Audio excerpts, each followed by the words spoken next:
Clemons, take it away. Hey, everybody. Thank you so much for being with us with what I think will be that David Ignatius and I were both involved with. He was an interviewer of Zbigniew Brzezinski and Brent Scowcroft, and the title of the book was called America in the World, Conversations on the Future of U.S. Foreign Policy.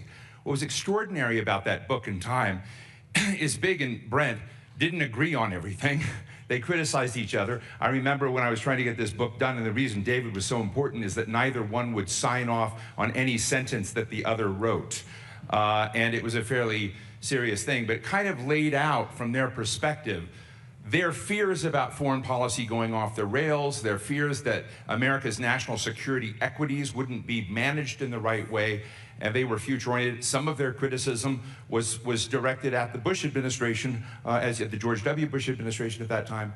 And I want to, in the spirit of that book, and what David, have a conversation with all of you, where the differences between you, the look at the future of the administration, we can have that kind of conversation. So as we start and think about what has happened, and I'm going to probably overstate a few things for effect. We've had a lot of concern in the United States among many citizens, not all of them, that American foreign policy is no longer serving them, that the institutions are broken, that they have not come together to focus on an agenda that feels like an American agenda. We can debate whether that's right or wrong, but nonetheless, you had kind of a revolution in this last election where a number of people who are not here today said a strategic class exists in Washington, and that strategic class is no longer working towards benefits. So I want to start with you, Secretary Rice-Condi, and ask you, what's legitimate in that argument? Was the American foreign policy institutional architecture broken? I also know you may want to respond to some of the issues from an earlier panel, but help us with that.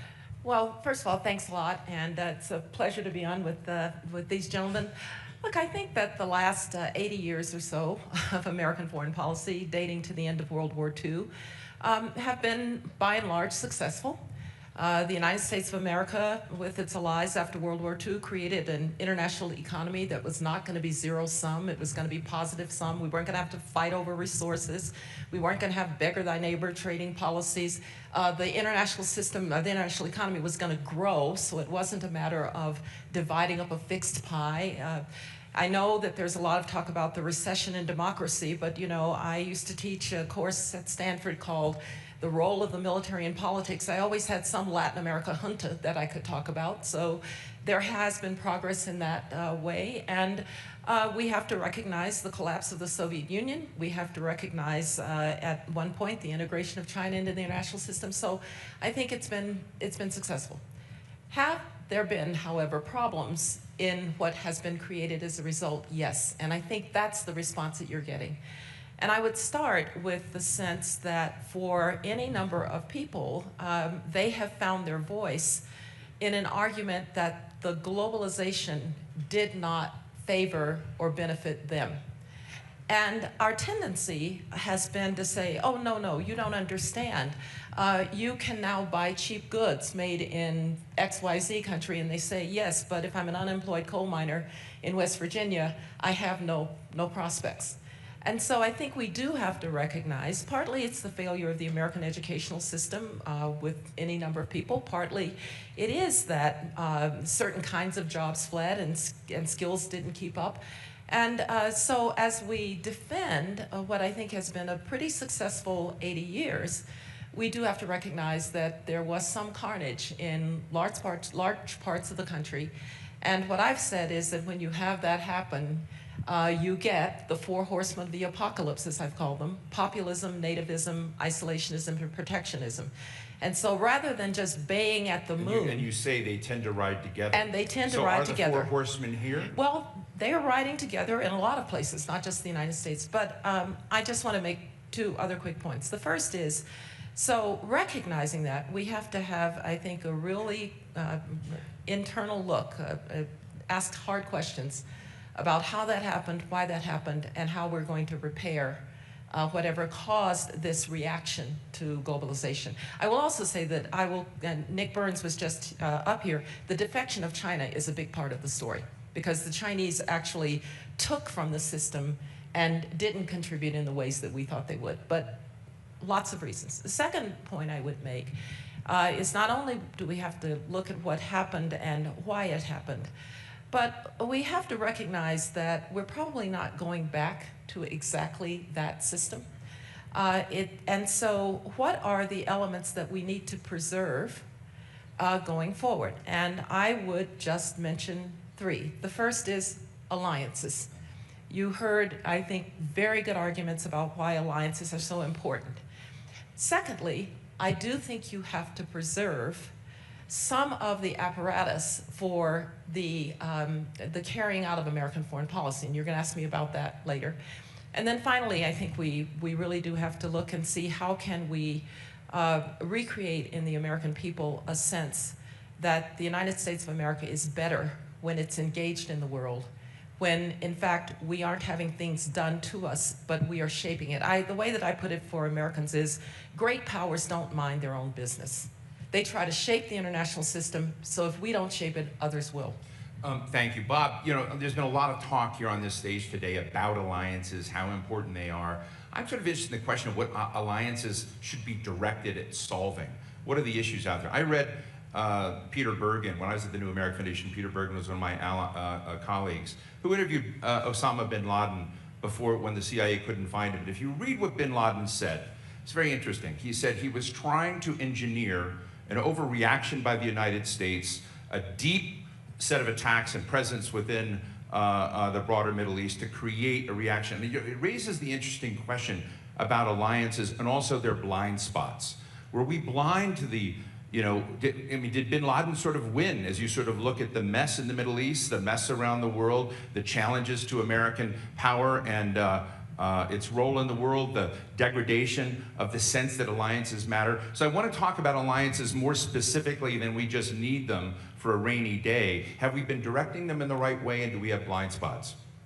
Well, I think there's a long history going back at least before the end of the Cold War, but even after the end of the Cold War, of in fact, alliances strengthening and becoming more powerful. I mean, you didn't have to go to Afghanistan too many times to run into the Danes and the Dutch and the Australians and the Brits and a host of other countries, all helping, all having their own sectors, all working, trying to work together to beat back the Taliban and give the Afghan people a future. So that was, I think, the first out-of-area major operation for NATO in a consequential way, where NATO actually was there as an entity. There was a NATO representative. And the coordination could have been better, particularly on non-military things, but I think the fact that the Allies showed up and endured significant sacrifices was really testimony to the strength of the NATO alliance. For the first time in 100 years, or almost 180 years, Sweden wants to be a part of NATO. I think the last coalition they were was against Peter the Great. And all of a sudden Finland wants to be a part of the NATO alliance. So I think there's a vitality to the alliance today that in some ways was missing in the early days after the end of the Cold War. And then when you add to it the commitments that everybody's made in terms of military spending, infrastructure spending, and that infrastructure spending, by the way, is not building shopping malls, it's strengthening bridges so M1 tanks can go across them and things like that. So I think the notion that the alliance is weakening and is facing a problem is not true. I mean, the question I get is, are there blind spots? So you can also argue that there was a military fatigue. You saw recruitment, maxed out in a lot of ways. You saw a lot of Americans serving in what they were framing as forever conflicts. You saw people begin asking the question, why are we spending so much money over there and not over here? So those are the questions that I think also come in. When you look at those military engagements, they were decades long. Was that smart? Of course, it wasn't actually our longest war, just to be clear. Our longest war is still Korea, where we only have an armistice and where we still have tens of thousands of American forces deployed. So with all due respect, I hate the notion of longest war. we have to be historically accurate about that. Well, I just said long wars, but, Yeah. Well, Right. and the fact is that, you know, our major military engagement in Iraq was essentially concluded by around 2000, the end of 2008, 2009. Thanks in no small part to the deal President Bush cut in December of 2008 that basically put forward a path for the U.S. withdrawing from Iraq. And of course, we made decisions were made later to pull down our forces in Afghanistan. I think there were a lot of us who felt that some residual number of those forces should have been left there for reasons we can go into later if we have time. But I think that the bottom line in terms of the American people is, first of all, the conflicts did go on, and there didn't seem to be any resolution. I think we frankly got out of trouble, if you will, in Iraq when the Iraqi political process began to work and we began to draw down our forces. And people could say, okay, that one's winding down. Afghanistan was a longer deal, and there were alternatives there, and I've written about them and so on. But I think that the bottom line for me as a historian is Americans have always hated war. We're not an isolationist country, but we are a country that just wants to be left alone. And if you are going to fight a war, then fight a war where you count the length of the war in hours, as happened in 1991, or you count it in terms of a day or two, such as the attack on Iran by the B-1s and the submarines and so on, or the B-2s. So Americans are not uncomfortable with the use of military force. They just don't want it dragged out. And I think here we tend to fail in messaging to the American people, explaining why we're there and what the consequences are of not being there. And to be perfectly frank, we don't get a lot of help in that explanation process from the Congress in terms of helping educate the American people, because they are the ones that go back into the districts to help explain what the United States is doing in any given place on any given issue. Jake, when you served both in the Obama administrations and the Biden administrations, you were, a foreign policy guru for a long time, and you could tell in the architecture of some of what you were dealing with the withdrawal from Afghanistan, a foreign policy for the middle class. You could sort of feel like you were trying to address things that were broken, that weren't working out, public feeling like it was an economic cost to them to be involved. And I'm just interested, as you look back, do you feel like you achieved your goals? And two, looking back with the benefit of hindsight, what could you have gotten better, particularly in the Biden administration? Well, first I'll start, Steve, with just taking on a bit your opening premise, which was in 2024, there was an election, and that election said the American people are no longer interested in the world. Not American, just a lot of Americans. Or a lot of Americans. I mean, I think if you go back to 2017, or the 2016 election, and the Aspen Security Forum in 2017, people would have said the same thing. The American people have spoken. They're saying they're not interested in being engaged in the world anymore. Then, of course, 4 years later, Joe Biden was elected president. Nobody got up on stage in 2021 and said, the American people have spoken, they all want to be deeply engaged in the world. So we tend only to read the signals in one direction. And I think that's not right. I actually believe the American people continue to believe in principled engagement in the world and continue to believe that our fate is tied to the fate of people elsewhere. And I think you can see this no more clearly than in the sustained support that the American people have shown for Ukraine. You look at every opinion poll going back to February of 2022, right up until July of 2025, and a strong majority of the American people stand behind that. And in fact, it's President Trump who has shifted on this issue in recent days, not the American people. I do How believe— long do you think he'll hold that position? I'm the last person to predict what he will and won't do. But I think basically now the logic has become clear. He started by saying, I'm gonna blame Zelensky, I'm gonna say Ukraine started the war, and I'm gonna pressure him, and that's gonna get me to the end, because he truly believed Ukraine was the obstacle to peace. Well, he tried that strategy, and it became abundantly clear to everybody up to now, and including him, that Putin is the obstacle to peace in Ukraine.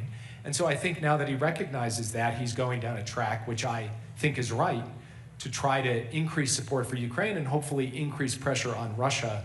I can't say how long that will be sustained, but what I can say is strong bipartisan majorities of Americans believe it is right for us to be engaged in support of the Ukrainian people, and they see the larger logic for why.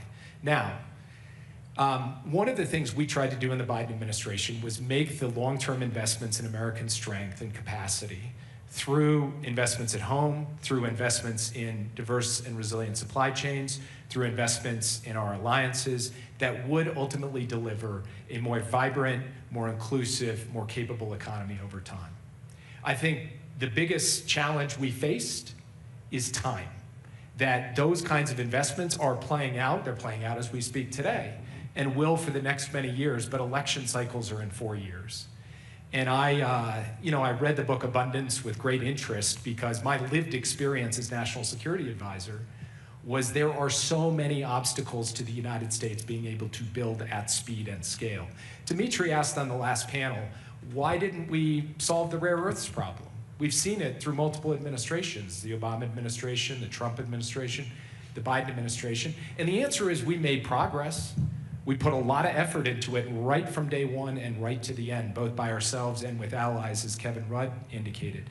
But it is very difficult, absent a jolting moment like what China just did with the rare earths export controls, to move our system to deliver the kinds of capacity of building in defense industrial base. Let me just pick up on this, I feel like I have this role here in part of thinking of family members of mine in Bartlesville, Oklahoma, who don't buy this explanation. They think they fought the Cold War through generations of people who served the US government. Somehow China came on top. So as they look at all of these questions of all the do-good things that we have allegedly done to solve this problem, address that problem, move slowly, they now see someone up there who bombed Iran probably with Joe Biden's war plans, snapped his fingers, said stop the war. They're seeing a muscularity and an instant decision-making and someone doing this. And we don't know how this will all turn out. But I just want to kind of in a friendly way challenge some of the premises of where you're coming out on rare earths and others, because let's just take rare earths, because I would say on that Yeah. issue,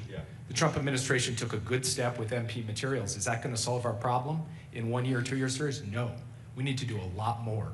And we're going to have to see that from this administration. They haven't done enough. So just on that issue, they're confronting the same challenge that we did. That's quite different from a course of military action. Right. When it comes to reshoring industries, here in the United States, something that we were aggressively pursuing in the Biden administration, is Trump snapping his fingers and factories popping up and getting built in a month or a week? No.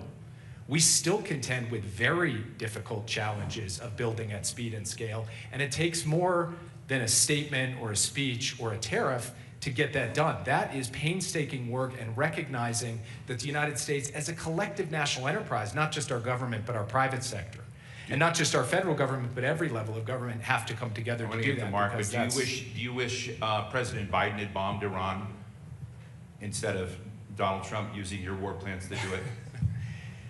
Look, what I would say is that during the transition, we handed off to the Trump administration a situation in which Iran was at its weakest point since 1979. Hezbollah had been functionally defeated, Assad had fallen, its air defenses had been destroyed, and twice Iran had tried to hit Israel with large salvos of missiles, and twice with American help ordered by President Biden, Israel defeated those attacks. So Iran was weak and vulnerable. In my view, a weak and vulnerable Iran was susceptible to a very good deal that would lock Iran's program in a box for decades, not just set it back for a couple of years. And today, after the bombing, what do we need? We need a deal, which is what I think President Trump will pursue, because the only way to permanently end Iran's nuclear threat, I believe, is through diplomacy. Mark, we all know your story with the administration. You left, there were tense times, et cetera. But I do think there's something you have a lot of insight in. Both you've been in business, you've worked in government, you were Secretary of Defense. And I think if I were out there giving speeches around the United States to talk about America's biggest problem in foreign policy and national security, my answer would have been inertia. that the likelihood that whatever we were going to do tomorrow was so path dependent on what we did yesterday. And so no matter who you want to give credit for or blame to, inertia has been gut punched hard, and now everyone has to scramble and fight for whatever. I was listening to Jake on the defense production side, in the United States or Europe, and it's fairly pathetic when you look at what's needed in the world. How are we not doing more? So I'm interested both in your business mind, but also serving. What do we do now where inertia has been gut punched? How do we begin constructing something that's going to be far more effective in terms of securing America's national security interests in the future?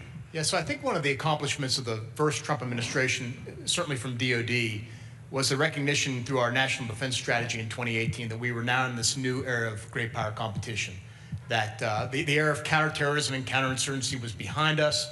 Great power competition focused on China, my priority, then Russia, and then of course you had North Korea and Iran. And we defined that fairly well and started making that pivot back to what we would call high-intensity conflict. From my days in the Army, a veteran of the Gulf War, that was high-intensity conflict at that point in time. But I recall a story that I talked about in my memoir when I became Secretary of the Army in 2017, and we were quietly preparing the ground because we thought we might be going to war with North Korea. We were moving equipment and personnel and munitions to the theater. And when you looked at the munitions tables, you could see that we didn't have enough for a long war, if you recall. And I remember asking to the staff, my general staff, what's the plan? And their answer was, well, we'll simply order more. Now, I had the virtue of working at a major defense company. Now, I knew at the time that in terms of the weapons we produce today, it's not Rosie Riveter in the 1940s cranking out 155 millimeter shells every single day coming off the line. That in many cases, these weapons are millions of dollars and take several months, if not years, to build. And so there was that recognition in time that we didn't fully grasp the sense of what it takes to conduct a long war in an era of great power competition. And then voila, years later, 2022, Russia invades Ukraine. We start, again, providing any range of munitions to them, Patriot missiles, HIMARS, et cetera, 155 millimeter ammunition, which I know, Jake, you work personally on a great deal. And it just exposed the fact that we, frankly, don't have the industrial capacity that we need. And there wasn't a sense of urgency, and there really, I frankly don't think there's still a sense of urgency within the executive branch and within Congress to really address that problem by providing the authorities that are needed to produce large amounts. Who's the villain in the story? I think, I don't know there's a villain, but there are multiple stakeholders that have to recognize the problem, and there has to be leadership at the top that drives this hard.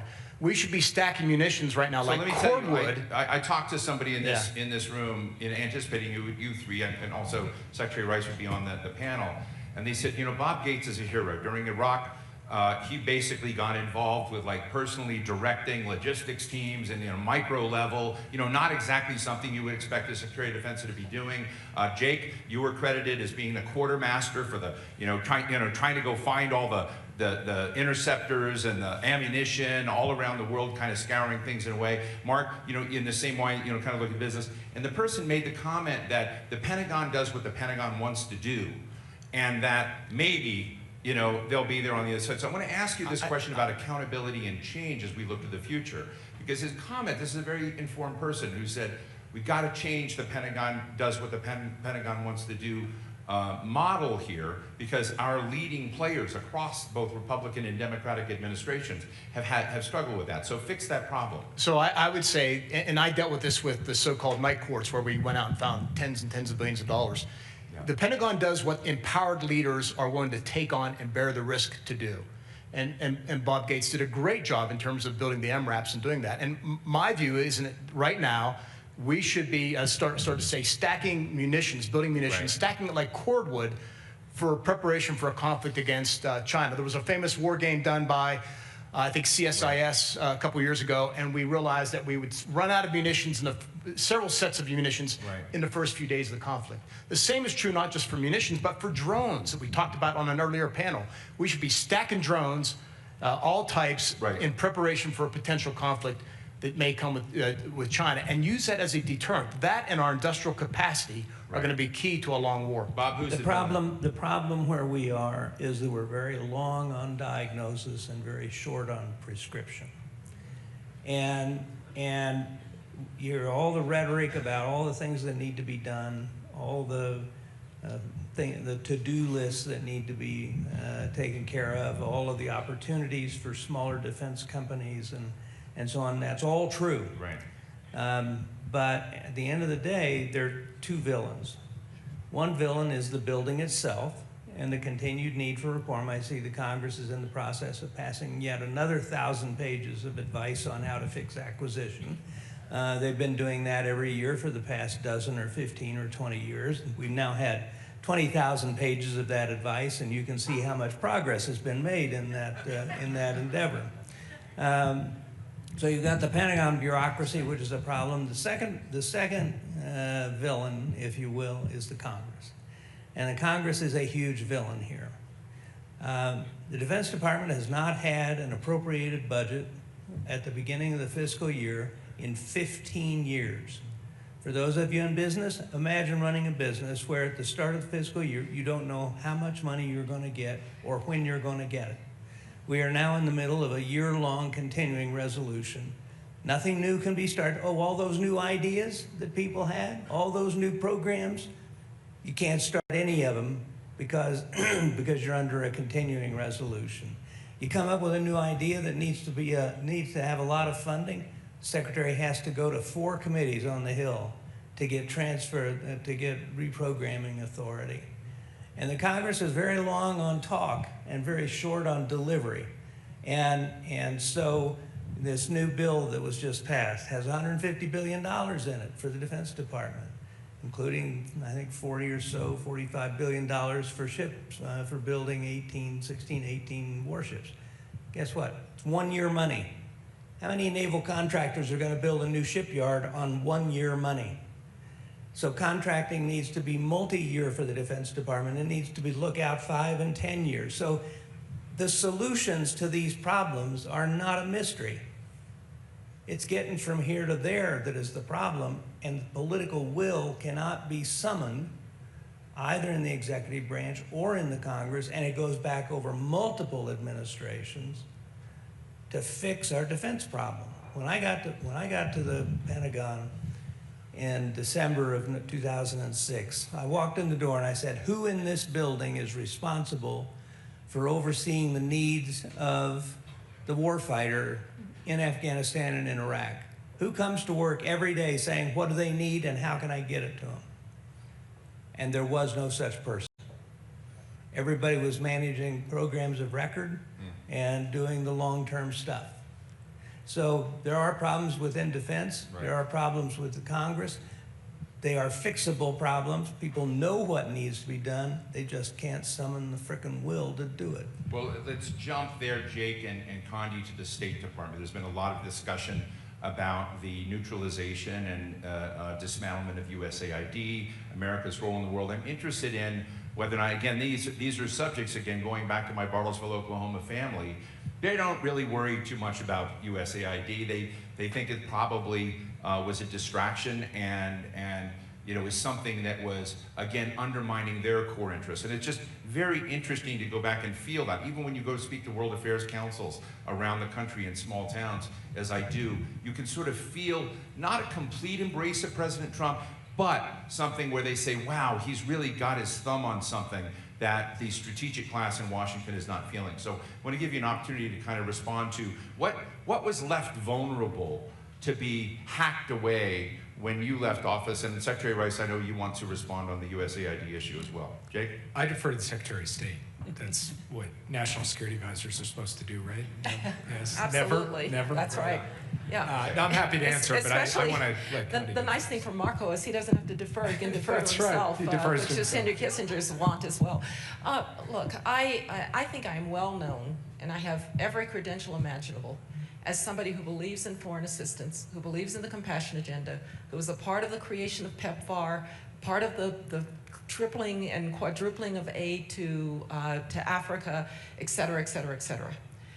But the State Department was in bad need of reform. Now, I have enormous respect for Foreign Service officers. I think they're among the best and the brightest. But I will just tell you a little story. When I became Secretary of State, I was asked to do a birthday message to the President of Bulgaria. It said, "Dear Mr. President, happy birthday and long live Bulgarian-American friendship." It had 10 people clear it. Right? So I think frankly, if I had not been fighting 2 wars, I probably would have tried to reform the State Department.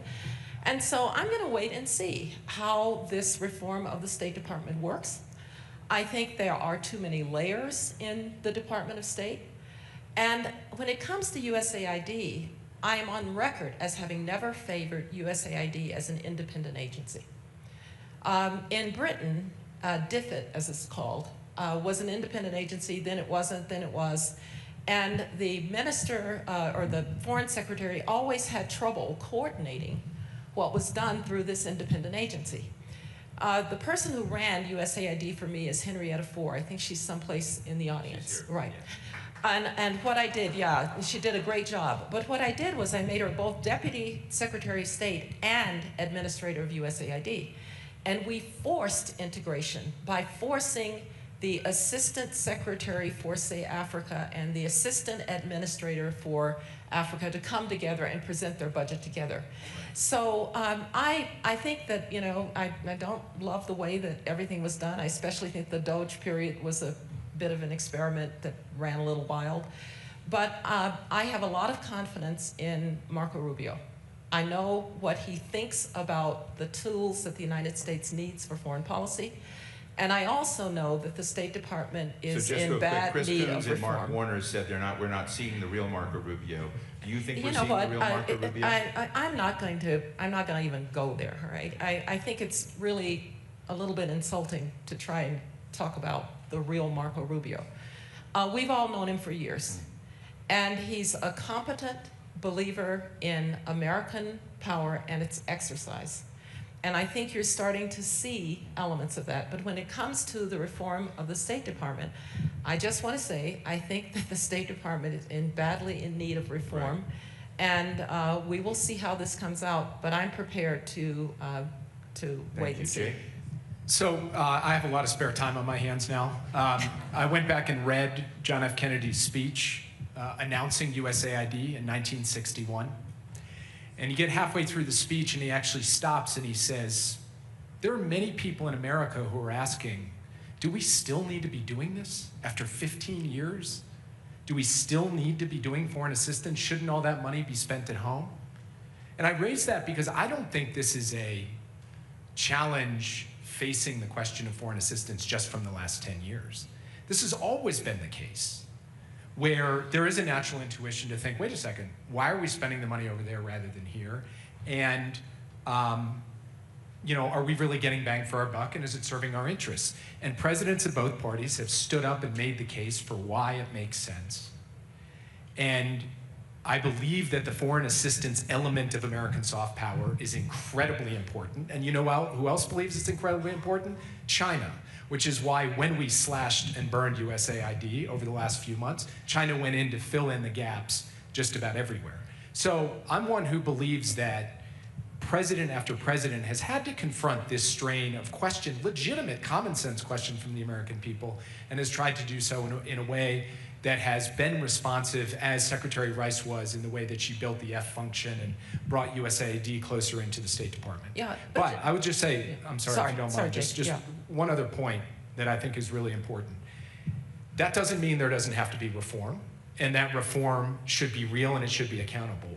The thing that really bothers me about the past few months, though, both in Doge and in the firings of large numbers of State Department officials, is these are public servants who have given their life to this country, and they have been mistreated.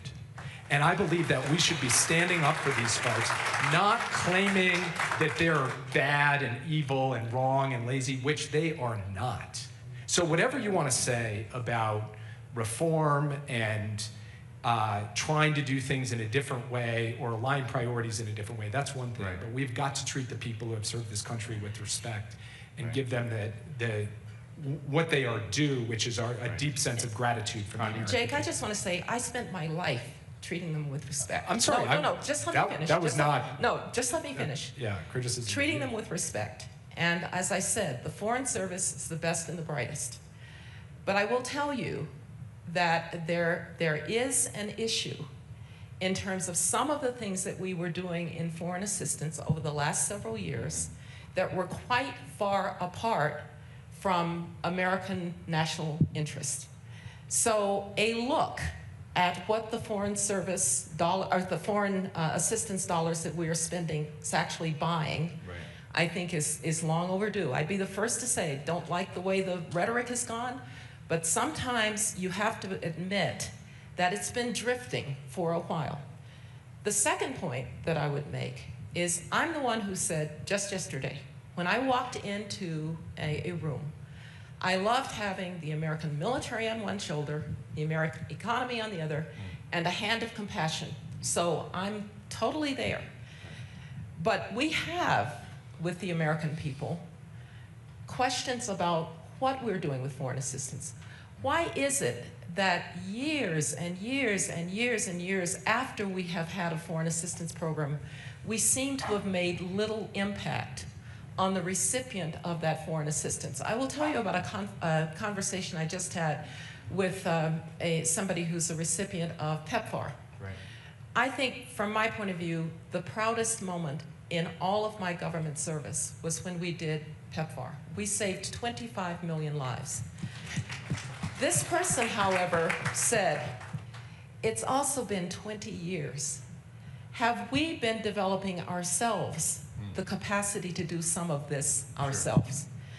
And too often, the way that we delivered foreign assistance really kept people on foreign assistance rather than building their capacity.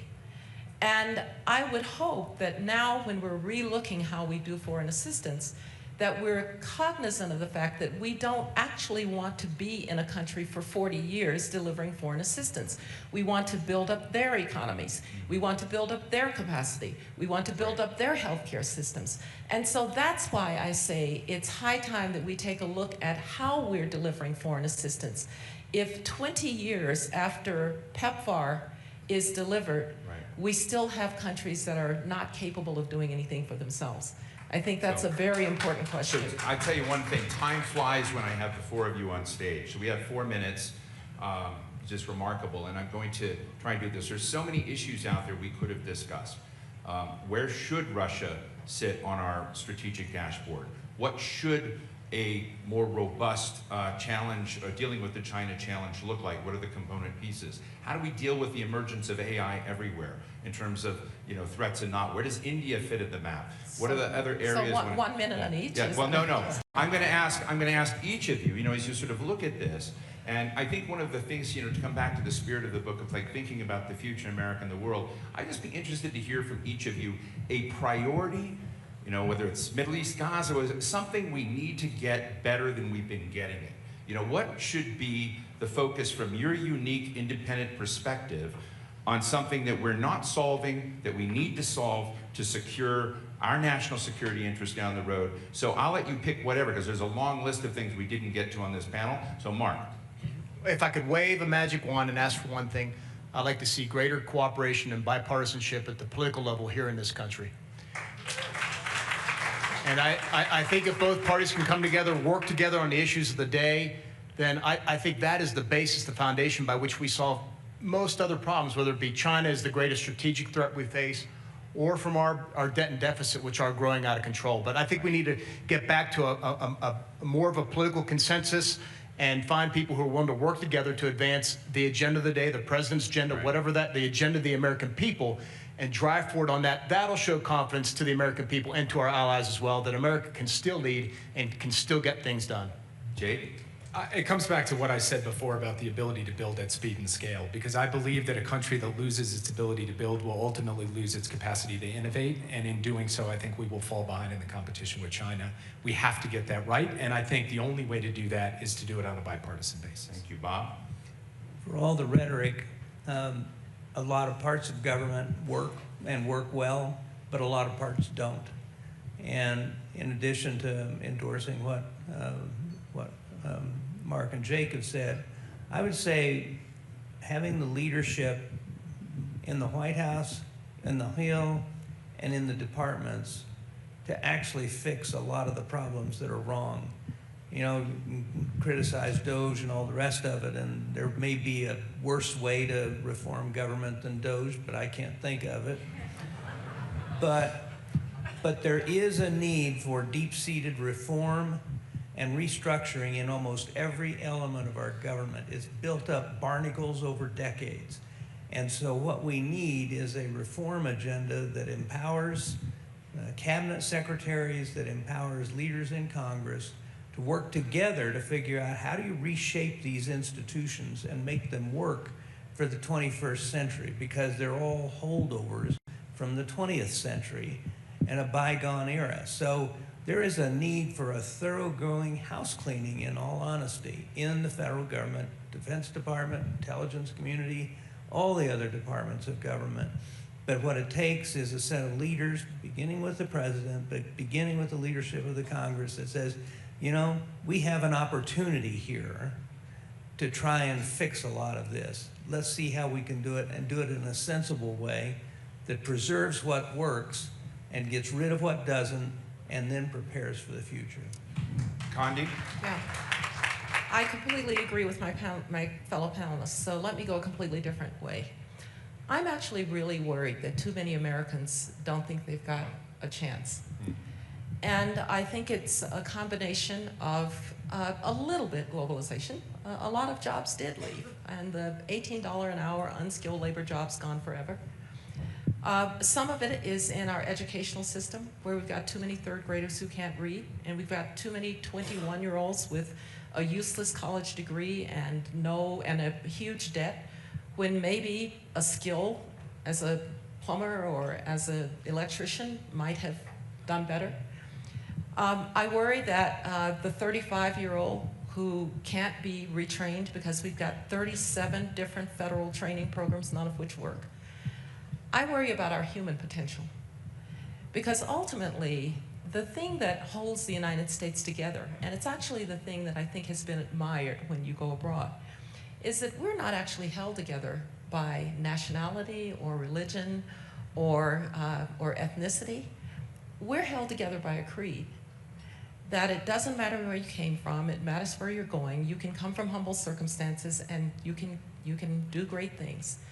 And when I can look at your zip code and I can tell where you're going to get a good education, that can't possibly be true. And whatever all of us would like to see in terms of an American role abroad, in terms of the United States shaping the international system, if too many Americans are not included in that creed, we won't play a major role in the world. We will turn internal. And so I worry probably more about that. I once said that I thought the crisis in K-12 education was our biggest national security problem. I stand by that. I just want to say, well, first of all, thank all of you.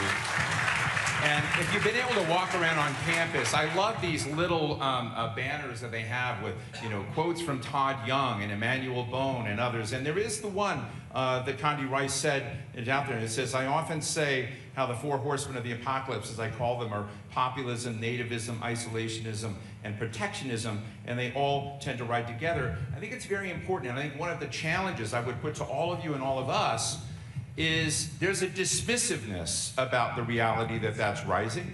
There's a view that that is them and not us. And I would just say that one of the challenges is to invite those horsemen to the table to have a conversation and engage. Amen. And so that's my editorial comment. Please give a big round of applause to Condoleezza Rice, Bob Gates, Jake Sullivan, and Mark Esper. And thank you all so much for your attention and for being here.